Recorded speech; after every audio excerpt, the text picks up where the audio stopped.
This is Democracy Now! I'm Amy Goodman with Nermeen Sheikh. As many as 300,000 civilians have been displaced as Turkey's assault on Kurdish-controlled areas continues in northern Syria. Turkey invaded the region on October 9th, shortly after President Trump virtually greenlit the assault by abruptly withdrawing a small number of U.S. troops who were protecting Kurdish areas in northern Syria. Since then, the Kurds have aligned themselves with the Russian-backed Syrian government, and a number of former ISIS fighters who were being held by the Kurds have escaped. On Thursday, the House of Representatives voted to condemn Trump's actions in Syria. The measure passed 354 to 60. The New York Times described the vote as, quote, the most significant bipartisan repudiation of Mr. Trump since he took office. Shortly after the vote, President Trump met with House Speaker Nancy Pelosi and other congressional leaders. The meeting didn't go well. Both Pelosi and Trump later accused each other of having meltdowns. During the meeting, Trump also distributed a copy of a letter that he sent to Turkish President Erdogan on October 9th, the day of Turkey's invasion. In the letter, Trump wrote, "Let's work out a deal. You don't want to be responsible for slaughtering thousands of people, and I don't want to be destroying the Turkish economy, and I will." Trump ended the letter writing, "Don't be a tough guy. Don't be a fool. I'll call you later." The BBC is reporting Erdogan received the letter and threw it in the trash. Vice President Mike Pence and Secretary of State Mike Pompeo are now in Ankara, Turkey, where they're expected to meet with President Erdogan today. They're said to be pushing for a ceasefire. During a press conference at the White House Wednesday, standing next to the Italian Prime Minister, President Trump defended his recent actions, saying the U.S. should not be involved in the fighting in Syria. They've been warring for many years. It's unnatural for us, but it's sort of natural for them. They fight, and they fight long, and they fight hard, and they've been fighting Syria for a long time, and on the border, that's the border with Syria. And I say, why are we protecting Syria's land? Assad's not a friend of ours. Why are we protecting their land? And Syria also has a relationship with the Kurds, who, by the way, are no angels, okay? Who is an angel? There aren't too many around. But Syria has a relationship with the Kurds, so they'll come in for their border and they'll fight. They may bring partners in. They could bring Russia in, and I say welcome to it. Russia went into Afghanistan when it was the Soviet Union, and it became Russia, became a much smaller country because of Afghanistan. You can overextend. You can do a lot of things, but frankly, if Russia is going to help in protecting the Kurds, that's a good thing, not a bad thing, but it would be led by Syria. And Syria doesn't want Turkey to take its land. I can understand that. But what does that have to do with the United States of America if they're fighting over Syria's land? Are we supposed to fight a NATO member in order that Syria, who is not our friend, keeps their land? I don't think so. But Syria does have a relationship with the Kurds. The thing that's common is that everybody hates ISIS. Now, the PKK, which is a part of the Kurds, as you know, is probably worse at terror and more of a terrorist threat in many ways than ISIS. So it's a very semi-complicated, not too complicated if you're smart, but it's a semi-complicated problem. And I think it's a problem that we have very nicely under control. We're joined by two guests. In Washington, D.C., Ro Khanna is with us, Democratic Congressmember from California, member of the House Committee on Oversight and Reform. Here in New York, Ozlem Goner is Assistant Professor of Sociology and Anthropology at the City of New York. She's a member of the Emergency Committee of Rojava. She is from Turkey and of Kurdish origin. When you hear President Trump, Professor, talk about the Kurds are used to fighting, we're not, that it's been a success because he said no U.S. soldiers have died in the area. What understanding do you have, as the images of funerals are coming out now, of the hundreds of thousands of people displaced, as the number who have died, and of the connection to President Trump abruptly announcing he's pulling the troops, however small number, from northern Syria, and the invasion happening directly afterwards? So, I mean, he's saying that there are no U.S. soldiers that have died. That's because they put the Kurds in the front lines, and that is because the Kurds died 11,000 more than 11,000 Kurds of YPG and YPJ fighters died in fighting ISIS. And so the role of the U.S. troops there they were a buffer zone. They were protecting, they were preventing a Turkish assault. They were preventing Turkey from invading, from occupying these territories, which the Turkey has intended to do since 2011. How did just 28, I think Trump said 28 U.S. soldiers were there. How could 28 soldiers prevent that? I think he means troops. That's what I understand. Obviously, all of this tells us that he has very little understanding of the region.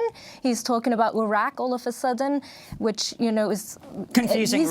He's quite confusing, and he's quite confused. And I also have a feeling that he's getting these discourses and these messages from the Turkish president. For example, when he talks about the Kurdish fighters, when he names them as bad or not angels. So he's definitely getting discourses from the Turkish president as to how to define this. And he's also very obviously, these people have always been fighting, these Orientalist depictions of the region, which is not true at all, and which, as we know, these wars in the region started with colonialism after World War I, and then the U.S. involvement in the region after World War II in order to fight communism and leftist groups in the region. They have mobilized these jihadis, Islamist forces since World War II, and then it had gained a new pace with the September 11 and with the U.S. war on terror. So the U.S., if these people are fighting, and if the Kurds are fighting, it's because of the U.S. and Western powers' colonial and imperial policies in this part of the Middle East in general, and especially in this part of the Middle East, where Kurds are divided into 4 nation states who have repressed them, oppressed them, massacred them, killed them in thousands, and displaced them in millions. This is this is also something that's not discussed, how Kurds in Turkey in the 90s were displaced in millions while the U.S. and Western powers were watching. So if there is war, if there is violence, this is not initiated by the Kurds. This is not even initiated by these nation states. This is because this complete area, Syria has been a proxy war, and this needs to be stopped, and he's taking no responsibility whatsoever for actions for a terrorist organization that grew because of the U.S. policies in the region. And so, it's just, he's very confused, giving multiple messages, but at the same time, this completely ahistorical depiction of the region. They have been where is he getting these facts? Well, How long have they been fighting? Can you talk about Ozlem, since the Turkish assault now, humanitarian aid organizations have pulled out. There have been reports of widespread casualties. What are you hearing about the situation on the ground now? So the situation on the ground is very dire. There are the Turkish army aligned with the Syrian jihadi forces, and now the freed ISIS have been basically in Serikani especially. There's been, the fight has been very intense, and they are targeting, and this is where the war crimes and the humanitarian crisis start. This is not where it starts, but there's a big portion of it, is that they are attacking hospitals. The Doctors Without Borders decided to get out of it's not safe for journalists, it's not safe for doctors. They're attacking hospitals, they're attacking infrastructure. In many, many parts of northern Syria, in many parts of Rojava, there's no water and electricity because they are openly targeting infrastructure so that people are displaced. And he did say that at the UN conference, September 24. It hasn't been that long. He said what he's intending. He said his major intention is to reconstruct this area, ethnic cleansing and displacing Kurds from this area, so that, in his words, that he could put his Syrian sisters and brothers, who have been, again, exploited, and they are facing extreme racism and exploitation in Turkey, within Turkey. So he's trying to draw this benevolent image of himself to attack and displace and commit acts of ethnic cleansing in the region. And there is also, it's very important, right after his UN speech, He gave this message to the Turkish investors to actually go in the region and invest in the region. So this is from the perspective of Turkish capitalism, which is in crisis right now. This is also an opportunity to go and invest and ethnically cleanse a region and reconstruct it, engineering.